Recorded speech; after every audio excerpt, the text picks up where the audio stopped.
Welcome back. So we were discussing about the impact of British rule in India.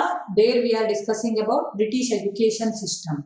So in the beginning, British education started in India for giving education to the European children. Okay. Then Warren Hastings, he decided to modernize English education in India, and that is why he opened Kolkata Madrasa. Okay. He opened an educational institution called Kolkata Madrasa, and some officers, British officers, they gave importance for developing Indian culture also. That is why there was a person called Jonathan Duncan. Okay, what was his name? Jonathan Duncan. So this person, he established Sanskrit College, Hindu Sanskrit College at Banaras. Okay, a Sanskrit college was established at Banaras during this Jonathan Duncan's time. So two names I have taken already. Warren Hastings, Governor General who came to India in the year 1772. Then Jonathan Duncan. Then next comes Lord William Bantic. Okay. So this Lord William Bantic can be considered as uh, one of the Governor Generals who thought about uh, at least to benefit the Indians at, at least to some quantity. Okay. So this Lord William Bantic, he abolished sati system with the help of Raja Ram Mohan Rai. You might have read about it while learning about socio-religious reformation movement. So this Lord William Bantic, he gave importance for education, and he appointed a committee to study and to give a report about what should be done in India to introduce English education here. So the chairperson of that committee was Macaulay. You should remember this person name, Macaulay. So this person was the chairperson of that education committee. That committee studied and it gave a report, and that report became the base for the education what we are getting today in India. So it was the base for modern education in India. The report given by Education Committee, which was headed by Lord Macaulay. Remember this name, children. Lord Macaulay. I am repeating his name because it is quite important. Lord Macaulay. Okay. Then after this step, Dalhousie came to India, and Dalhousie also gave some importance, and on the basis of the report given by recommendation made by Charles Woods, another person, okay, Dalhousie, he established universities in Mumbai, then Madras. At that time, Mumbai was called Bombay, no? Bombay, Madras, and Kolkata. In these places, universities were established by Lord Dalhousie in the year 1854. So these were the major steps. So we started with the establishment of English schools for European children. Then the step of Warren Hastings, that is establishment of Kolkata Madrasa. Then third one is establishment of Sanskrit College at Banaras by Jonathan Duncan. And fourth one is William Bantic's support. Then next one is Lord Macaulay's report, okay, which became the base for modern education in India. Then Charles Wood's suggestion or recommendation to Dalhousie, and establishment of universities in which places? Madras, Bombay, and Kolkata. Okay, so have the page on the screen once you go through all the points.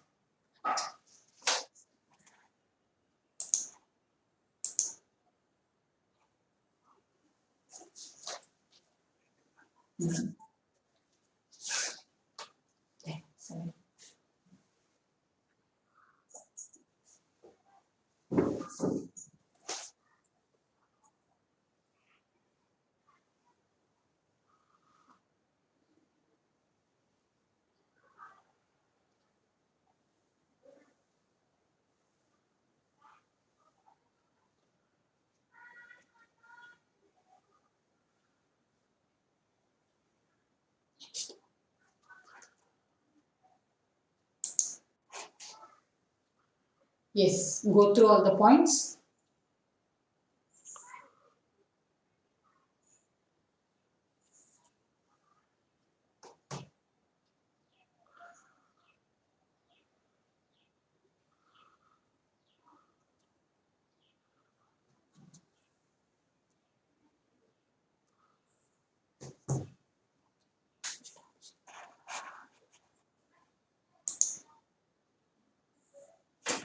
Yes. Okay. So these were the important steps taken by British in the field of education. So last topic for today is what were the results of British education in India. So first of all, the Indians learned English and educated class was created. Okay, an educated class was created in the society. They started to read the English literature. European literature was read by them. Maybe the people like Raja Ram Mohan Rai or Mahadev Govinda Ranade. So people like that, their particular class was created in the society. Then, with the help of reading English literature, Indians came to know about some important ideas like democracy, then liberty, okay, then what is secularism, what is nationalism, ಅಂದ್ರೆ ನಮಗೆ ನಮ್ಮದು ಒಂದು ದೇಶ ಹೇಳುವಂತಹ ಭಾವನೆನೇ ಇಲ್ಲಾಗಿತ್ತಲ್ವಾ. So ನಮ್ಮಲ್ಲಿ nationalism ಅಂದ್ರೆ ಏನು ಅಂತಾನೆ ಗೊತ್ತಿಲ್ಲಾಗಿತ್ತು. ನಮ್ದು ಸಣ್ಣ ಸಣ್ಣ ದೇಶಗಳಾಗಿ ಸಣ್ಣ ಸಣ್ಣ ರಾಜ್ಯಗಳಾಗಿ ಒಡ್ಕೊಂಡ್ಬಿಟ್ಟಿತ್ತು ನಮ್ಮ ದೇಶ. So after studying this English literature, what happened? The qualities or the thinkings like nationalism, liberty, democracy, secularism, rationalism, all these developed among Indians. Okay. Then second one is local literature got importance. So far, ದೊಡ್ಡ ದೊಡ್ಡ novels ಅನ್ನ ಬರೀತಿದ್ರು ಇಂಡಿಯಾದಲ್ಲಿ ಅಥವಾ poetry ಇತ್ತು.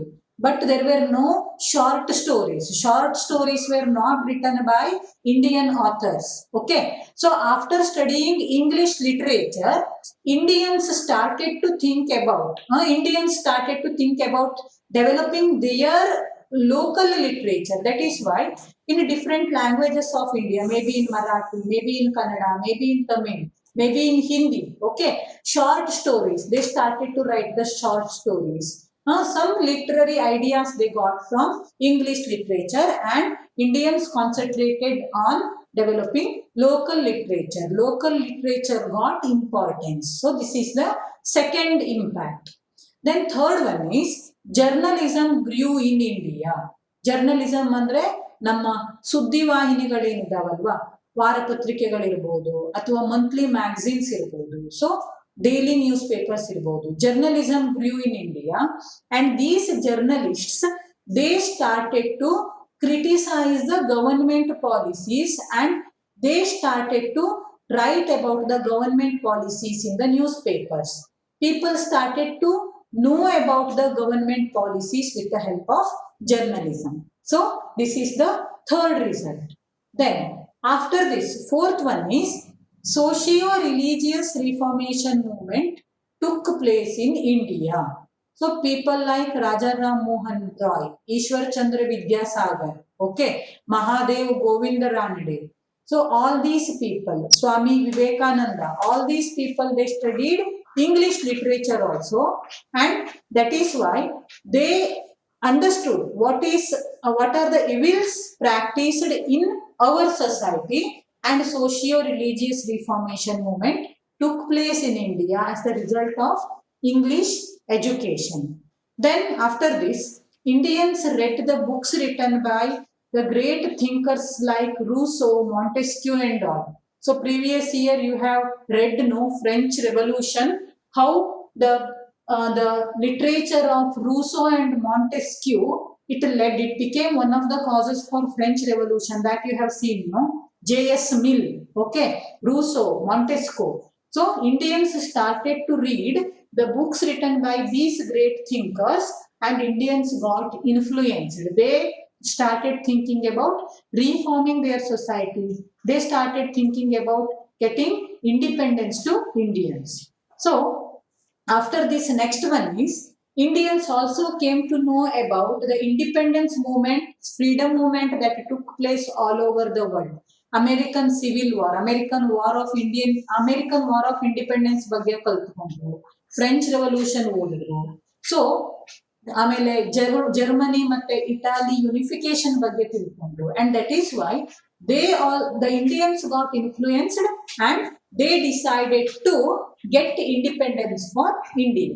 And the last one is Indian tradition Okay, Indians did not know about their tradition. Indians did not know about the richness of their heritage, their tradition, their culture. Okay.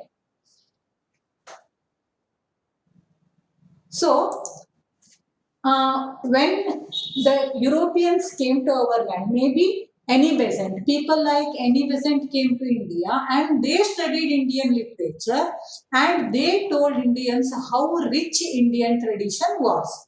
And that is why Indians came to know about the richness of their tradition. In this way, the English education somewhat it brought unity among Indians because they had understood, means British were exploiting us. What is the difference in the practice which they were doing in India here and what was there in England actually. So that is why Indians got united and they decided to fight for the freedom of India. So these were the impacts of British education over India. I'll share the page for you so that you can have a look over the points.